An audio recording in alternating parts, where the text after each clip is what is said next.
नाज़रीन तव्हांखे अहम ख़बर खां आगाह कंदा हलूं त कंदकोट जे कचे वारे इलाइक़े में पुलिस जो ॾोहारी टोलनि ख़िलाफ़ ऑपरेशन 2 पुलिस एहलकार शहीद ऐं SHO समेत 4 पुलिस एहलकार ज़ख़्मी थी पिया आहिनि।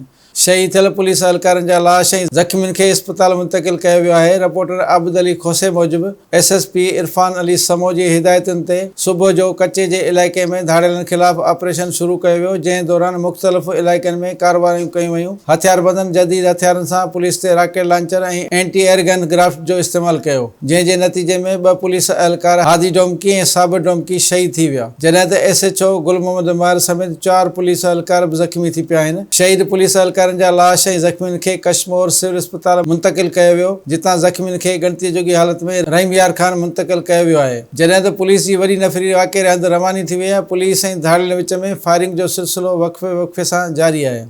Soomro wallpapers and PVC panel shop 3D wallpapers की वसी रेंज, जो आपके घर को बनाए आपके ख्वाबों की तरह खूबसूरत। बेहतरीन क्वालिटी के वॉलपेपर्स और सीलिंग्स बेहतरीन कलर्स और डिजाइन्स में दस्तयाब हैं।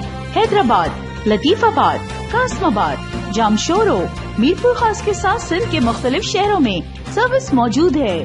हर किस्म के 3D वॉलपेपर्स और सीलिंग्स लगवाने के लिए अभी राब्ता करें। कॉन्टैक्ट रांजन अली सोमरो, व्हाट्सएप 0333370786, 03333702 516, तालिब हुसैन 031713109660।